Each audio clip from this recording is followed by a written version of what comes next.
کہ میرے آقا پہ رحمت دو عالم محبوب دو عالم پہ جب جادو ہوا، لبید ابن العاصم ایک یہودی تھا جس نے جادو کیا، تو اس جادو سے حضور صلی اللہ علیہ وسلم کے دینی معاملات میں تو کوئی اثر نہیں ہوا، یعنی نماز، عبادت، روزہ، تہجد، اشراق، اس میں تو کوئی فرق نہیں۔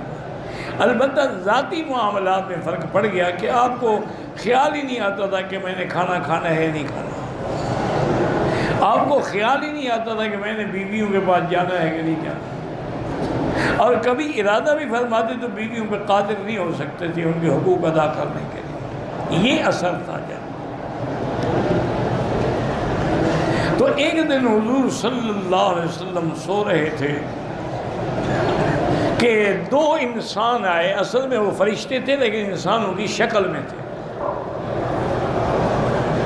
ایک حضور کے سرانے کھڑا ہوا، ایک پاؤں سے۔ پاؤں والے نے پوچھا کہ ما بہذا الرجل، آپ پر کیا بات ہے؟ اس نے کہا مطبوب، یعنی مسحور، آپ پر جادو ہے۔ اس نے پھر پوچھا کہ من طبہ، کس نے جادو کیا؟ اس نے کہا لبید ابن العاصم نے۔ انہوں نے کہا کس چیز پہ جادو ہے؟ فرمایا کہ مشتن، ایک کنگھی ہے، اس کے اندر جادو کیا گیا ہے۔ اس نے کہا کہ وہ کہاں ہے؟ انہوں نے کہا کہ فلاں جگہ جو ہے مقام، اس کے اندر جو کنواں ہے، اس کنویں کے اندر جو لکڑی ہے اور لکڑی کے نیچے دفن ہے۔ اور یہ بتلا کے وہ چلے گئے۔ حضور صلی اللہ علیہ وسلم نے حضرت علی کو، صحابہ کو ساتھ لیا، اس مقام پہ تشریف لائے۔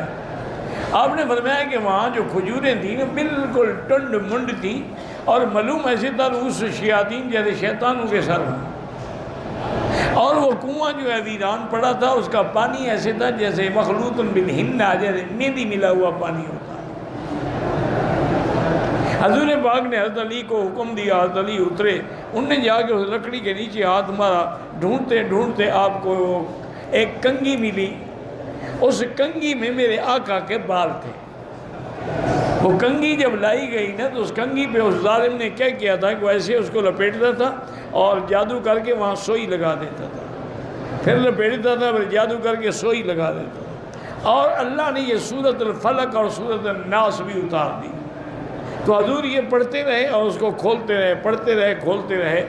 تو صحابہ فرماتی ہیں کہ ہم نے دیکھا کہ جیسے جیسے وہ آپ کے بال مبارک کھل رہے ہیں اور سوئیاں نکل رہی ہیں، سن رہے ہیں رسول اللہ، حضور پاک سے گویا کہ وہ بوجھ جو تھا ٹل گیا اور آپ کا چہرہ چاند کی طرح روشن ہو گیا۔ حضور نے وہ کنگھی لی اور پھر اسی کنویں میں ڈال دی۔ واپس جب آئے تو بی بی عائشہ کو بتایا تو بی بی عائشہ نے کہا حضور لے آتے، ہم بھی تو دیکھتے کہ ظالموں نے کیسے ظلم کیا۔ فرمایا کیا بات کو شہرت دینے کی کیا ضرورت ہے؟ اللہ نے جب مجھے شفا دے دی تو اس کے بعد پھر کسی کو زیادہ اگر میں ظاہر کرتا، ہو سکتا ہے مدینے میں لڑائی ہو جاتی، ان کو قتل کر دیا جاتا جنہوں نے جادو کیا۔ میں یہ نہیں چاہتا کہ مدینے پاک میں فساد۔ تو جادو ہوتا ہے اور زیادہ تر انہی بالوں میں ہوتا ہے۔ یہی ہے کہ یہ عورتیں غفلت کرتی ہیں، اپنے بال پھینک دیتی ہیں، یہی غفلت کرتی ہیں کہ حیض کی حالت میں ناپاک ہوتی ہیں، اور پھر یہ رات کو چھت پہ بیٹھی ہیں، انجوائے کر رہے ہیں، اسی وقت شیطان حملے کرتے ہیں۔ یہ اوقات ہوتے ہیں، اسی لیے حکم ہے کہ مغرب کے وقت بچوں کو باہر نہ بھیجو، چونکہ شیطان پھر رہے ہوتے ہیں، اور پھر وہ ایسا ہاتھ مارتے ہیں کہ پھر ساری زندگی ماں باپ روتے رہتے ہیں، کیونکہ جادو تو ہے۔ قرآن میں جب اس کا ذکر ہے کہ جادو ہے، قرآن میں جب ذکر ہے کہ جادوگروں نے موسیٰ علیہ السلام کا مقابلہ کیا، لیکن جادو کا علاج یہی ہے کہ آدمی حضور کی شریعت پہ عمل کرے اور سورۃ البقرہ اپنے گھروں میں تلاوت کرے، تو انشاءاللہ سب جادو شیطان بھاگ جائیں گے۔ کہتے ہیں جی کہ سر گوشت لے کے سروں پہ پھیرتے ہیں صدقے کے لیے، بدعت ہے۔ صدقے کا ثواب جو ہے وہ اللہ نے دینا ہے یا پھیرنے سے ملے گا؟ بس ایک رواج ہے، عادت بن گئی ہے۔ کوئی کہتے ہیں اچھا جی ہاتھ تو لگا دو نا، تمہاری طرف سے صدقہ کر رہے ہیں، سب بدعت ہے، لوگوں نے خود گھڑے ہیں یہ مسئلے۔ کہتے ہیں گوشت گھمانے سے اس کی بلائیں ٹل جائیں گی، نماز بھی نہ پڑھے، روزہ بھی نہ رکھے، بلائیں ٹل جائیں گی۔ کہتے ہیں یہ گوشت انسان نہیں کھاتا، کھا لے تو یہ ساری بلائیں اس کو چڑھ جاتی ہیں، تو ایسا کریں آپ وہ سارا گوشت مجھے دے دیا کریں، جو بلائیں آتی ہیں آنے دیں، ہمیں روکنا آتا ہے ان کا۔ انا للہ و انا الیہ راجعون۔ یہ ایسے ایسے مسئلے ہیں کہ جب سیلاب آتا ہے نا کبھی کبھی تو دریا چڑھتے ہیں، تو کبھی کبھی یہ ہوتا ہے کہ دریا کٹائی کرنی شروع کر دیتے، زمینیں کاٹنی شروع کر دیتے، دریا بڑھ رہا ہے۔ تو پھر یہ جاہل پیر کیا کرتے ہیں، یہ لے جاتے ہیں وہاں لوگوں سے، کہتے ہیں کہ جانور لے آؤ بڑے بڑے، ان کو ذبح کر کے اور ٹکڑے کر کے دریا میں ڈال دیتے ہیں۔ کیوں بھائی؟ کہتے ہیں حضرت خضر کی فوجیں جو ہیں وہ بھوکھی ہیں، اس لیے زمین کاٹ رہی ہیں، جب یہ گوشت کھائیں گی تو بس وہ مطمئن، کیونکہ خود ان کو پتہ ہے نا کہ ہم مولوی بھوکے ہیں، پیر بھوکے ہیں، جب تک ہمیں کھانے کو نہ ملے کام نہیں بنتا، تو شاید حضرت خضر کو بھی کھلا رہے ہیں۔ انا للہ و انا، اللہ کا حکم ہے، اللہ چاہتے ہیں دریا آ جاتے ہیں، اللہ چاہتے ہیں دریا مڑ جاتے ہیں، اللہ چاہتے ہیں دریاؤں میں پانی آ جاتا ہے، اللہ چاہتے ہیں دریا خشک ہو جاتے ہیں، اللہ چاہتے ہیں بارشیں برس پڑتی ہیں، اللہ چاہتے ہیں آسمان سے ایک قطرہ بھی نہیں گرتا ہے۔ کہتے ہیں کہ میرے پاس 2 لاکھ روپے ہیں، اس کی زکوٰۃ میں یتیم چچا زاد بھائی کو دے سکتے، بالکل دے سکتے ہو، بلکہ زیادہ ثواب ہے، ایک زکوٰۃ دینے کا ثواب ہوگا اور ایک صلہ رحمی کا ثواب ہوگا۔ کہتے ہیں کہ پیپسی کوکا کولا یہ کوئی ایسی بات نہیں ہے، یہ اصل میں مشکل یہ ہے کہ کچھ تو متقی ہوتے ہیں پرہیزگار، ایک ہے تقوی، اس کا مطلب ہے یعنی عزیمت پہ عمل کرنا۔ بڑے بڑے ہم نے اللہ والے دیکھے ہیں الحمدللہ، جو روٹی اگر دعوت کی جاتی تو پتہ کرتے تھے کہ بھی روٹی پکانے والی عورت جو ہے نماز پڑھتی ہے، اور روٹی پکاتے وقت اس کو وضو تھا، نہیں تھا تو وہ نہیں کھاتے۔ یہ تو اللہ والوں کی باتیں، یہ آپ کی ہماری باتیں نہیں ہیں۔ ہمیں تو جو ملے سب کھا جاؤ، ہر چیز آئے فنا در فنا۔ تو وہ لوگ جو ہیں نا وہ تو تقوی کے اعلیٰ مقام پہ ہوتے ہیں، اور وہ یہ بھی لکھتے ہیں کہ اگر خدا نہ کرے بے وضو عورت یا ناپاک عورت یا حیض والی عورت کی روٹی پکی ہوئی کھا لی جائے تو دل کا نور جو ہے نا وہ بجھ جاتا ہے۔ ان کو پتہ لگتا ہے، ہمیں تو نہ نور کا پتہ لگتا ہے نہ بجھنے کا پتہ لگتا ہے۔ یہ تو ہے مقام عزیمت۔ ایک ہے مقام رخصت، کہ آدمی رخصت پہ عمل کرے پھر وہ کھا سکتا ہے، پھر بلا وجہ ایک ایک چیز کی تحقیق میں نہ پڑے۔ اس کی وجہ یہ ہے کہ علماء نے لکھا ہے کہ پہلی چیز تو یہ ہے کہ یہ جو عام رواج ہے نا کہ الکحل ڈالا جاتا ہے، تو الکحل بھی اگر کھجور اور انگور سے نکلا ہوا ہو تو حرام ہے، اور اگر کسی چیز سے ہو تو کوئی حرام نہیں۔ اسی لیے جو پرفیوم میں الکحل ہوتا ہے کیا وہ کھجور والا ہے، کیا وہ انگور؟ اتنی بحث پڑھنے کی ضرورت کیا ہے؟ اس لیے علماء نے فرمایا پرفیوم لگاؤ جائز ہے، پیپسی ہے، کوکا کولا، اتنی باریکی میں نہ جاؤ کہ پھر زندگی گزارنا بھی مشکل ہو جائے۔ تقویٰ تو حضرت اب کہاں رہا؟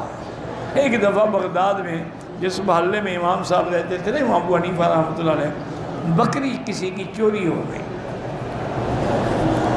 تو آپ نے اپنے ملازموں کو حکم دیا کہ 6 مہینے تک بازار سے گوشت نہیں لانا ہے، پتہ نہیں وہ چوری والی بکری کا ہو۔ اب یہ باتیں ہم تو نہیں کر سکتے، یہ تو ان کا مقام ہے جن کو اللہ نے ان اکرمکم عند اللہ اتقاکم، جو متقی۔ حضرت لاہوری رحمۃ اللہ علیہ کو بھی جب کوئی جلسے کی دعوت دیتا تھا تو فرماتے کہ ہاں بھائی انشاءاللہ میں کوشش کروں گا پہنچنے کی۔ تو کسی شاگرد نے، حجت والے نے کہا کہ حضرت آپ انشاءاللہ جو کہہ دیتے ہیں، اللہ کا حکم تو ہے لیکن انشاءاللہ سے وعدہ تو نہیں ہوتا۔ ایک آدمی کہا انشاءاللہ بیوی کو طلاق دوں گا، طلاق ہو جائے گی؟ انہوں نے کہا نہیں ہوگی۔ نہیں پھر آپ تو انشاءاللہ کہہ دیتے، تو لہذا بیچارے کا تو رل گیا ہو، وعدہ تو آپ کا نہ ہوا نا۔ اور میں اس لیے کہہ دیتا ہوں کہ جس دن جانا ہو میرے پاس کرایہ ہی نہ ہو، ان سے تو میں لیتا نہیں۔ اور دوسرا یہ بھی مجھے پتہ نہیں جو بلا رہا ہے وہ کس قسم کا آدمی ہے، دین والا ہے نہیں ہے، اس کے گھر کا کھانا کیسے ہوگا۔ حضرت میں خود تشریف لاتے اپنے کرائے سے، اور ساتھ آپ کے چنے ہوتے تھے اور گڑ جو ہے نا دیسی گڑ، اس کی چھوٹی چھوٹی روٹیاں بڑی ہوتی تھیں، بس وہ مسجد میں چھپ کے بیٹھ کے کھا کے گلاس پانی پی لیتے تھے، بس روٹی ہو گئی۔ یہ کہنا بڑا آسان ہے حضرت، لیکن عمل کرنا مشکل ہے۔ اس دور میں جب ایوب خان کا اقتدار نصف النہار پہ تھا، سورج کی طرح چمک رہا تھا، دنیا ڈر رہی تھی اس کے نام سے، اس کے بیٹے کی شادی تھی، اس نے امیر آف کالا باغ گورنر پنجاب سے کہا کہ میں چاہتا ہوں کہ میرے بیٹے کی شادی ہے لیکن نکاح حضرت لاہوری پڑھائیں۔ امیر آف کالا باغ جو تھے نا وہ گورنر تو تھے لیکن علماء کا بڑا متقن تھا۔ وہ حضرت کے پاس آیا، انہوں نے کہا حضرت اب میں بہرحال ماتحت تم گورنر ہوں، اب میرے ذمہ انہوں نے لگا دیا ہے، آپ مہربانی کریں۔ تو ہم نے کہا ہاں بھائی آپ میرے پاس آ گئے، میں چلوں گا لیکن میری ایک شرط ہے۔ فرمایا حضرت جو کہیں گے آپ کا وہی ہوگا۔ فرمایا ایک تو میرے لیے سواری نہ بھیجی جائے، میں اپنے سائیکل پہ آؤں گا، سائیکل پہ جاتے تھے میں اپنے سائیکل پہ آؤں گا، اور جو وقت مقرر ہو جب میں آؤں تو مجلس تیار ہو، اور بس میں خطبہ پڑھوں گا، نکاح پڑھاؤں گا، ایجاب قبول کروں گا، اور نہ ہدیہ لوں گا، نہ کھانا کھاؤں گا، نہ پانی پیوں گا، نہ واپسی پہ میں سواری لوں گا، میں اپنے سائیکل سے واپس آؤں گا۔ انہوں نے کہا حضرت ساری شرطیں قبول ہیں، میری نوکری بچائیں، نکاح تو پڑھائیں۔ تو امیر آف کالا باغ نے انتظام کر دیا، گیٹ سے لے کر پریزیڈنٹ ہاؤس میں داخل ہونا عذاب تو ہے نا۔ تو انہوں نے کہا بھائی ایک حضرت آئیں گے، سائیکل پہ بالکل نہیں روکنا۔ سائیکل پہ آئے، سائیکل باہر کھڑا کیا، مجلس تیار تھی، بیٹھتے ہی خطبہ شروع کر دیا، ایجاب قبول کرائے، نکاح ہو گیا، دعا ہو گئی، اٹھ کے کھڑے ہو گئے۔ ایوب خان پیچھے دوڑتے رہے کہ کچھ دے دوں، لیکن امیر آف کالا باغ نے اشارہ کیا بالکل نہ دوڑنا، کہیں ایسا نہ ہو کہ بجائے دعا کے حضرت بد دعا کر دینا ہے، بس سائیکل پہ بیٹھے رہو واپس آ گئے۔ یہ لوگ کہاں ہیں؟ تمہارے ہمارے لیے سب جائز ہے، کھاؤ پیو مزے کرو۔ میرا 4 مہینے کا بیٹا ہے جو روتا ہے، یہی وجہ ہے روتا رہتا ہے، شیطانی اثرات۔ تو اس کو صبح و شام سورۃ فاتحہ، آیت الکرسی، قل اعوذ برب الفلق، قل اعوذ برب الناس، ہر نماز کے بعد 3 دفعہ پڑھ کے پورے بدن پہ دم کیا کرو۔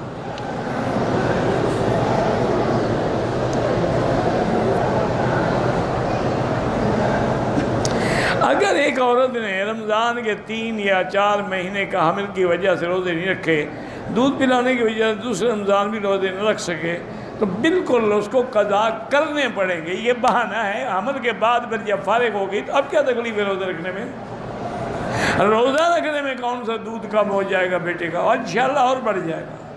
یہ سب بہانے ہیں۔ شام کو جو بیٹھ کے 2 کلو گوشت کھا جاؤ گی وہ کام نہیں کرے گا۔ ہمارے روزے تھوڑے ہیں، دن کو بھوکے رہتے ہیں، شام کو 3 مہینے کا کھانا کٹھے کھا لیتے ہیں۔ یہ کیا روزے ہیں؟ بس اللہ دعا کرو اللہ قبول کرے۔ میں بیوہ ہوں، میرا ایک بچہ اور بچی ہے، میرے پاس 40 لاکھ روپیہ ہے، ساری زندگی کام کر کے گھر لینا ہے۔ بارہ ابھی جب آپ نے گھر نہیں لیا نا، جب تک نہیں لیا زکوٰۃ دیتی رہو گی، جب گھر لے لو گی تو پھر کوئی زکوٰۃ نہیں۔ ابھی تک تو پیسے آپ کے پاس ہیں نا۔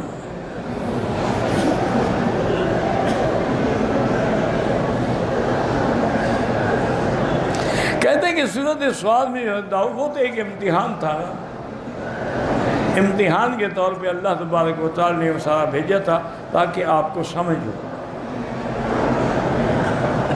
حرم کے احرام کی حالت میں ناک کا بال ٹوٹ گیا، کوئی حرج نہیں ہے، کوئی دم نہیں ہے، دم ہے ہی نہیں تو کیوں ادا کرو؟ اگر آپ نے سر پہ خوشبو والا صابن لگایا تو بعض علماء فرماتے ہیں دم پڑ گئی، لیکن چونکہ فوراً دھل گیا ہے اس لیے دم نہ صحیح 10-20 ریال خیرات کر دو۔ 15 شعبان کے روزے کا کوئی حکم نہ قرآن میں ہے نہ حدیث میں ہے. ویسے 13, 14, 15 کا روزہ رکھنا سنت ہے. تم 13 کو شروع کر دو, 13, 14, 15 رکھ لو, 15 بھی آ جائے گی. کہتے ہیں کہ آج کل جو مسجدوں میں پلاسٹک کی سوراخ والی ٹوپیاں ہیں, کوئی اور ٹوپی ہے, چاہے وہ کسی چیز کی بنی ہوئی ہو, وہ اس لیے رکھتے ہیں نا کہ مسلمان تو سر ننگے رہتے ہیں نا, کہ چلو مسجد میں آگے کچھ تو سر پہ رکھ لیں. اگر قیمتی رکھیں تو انشاءاللہ لے جائیں گے.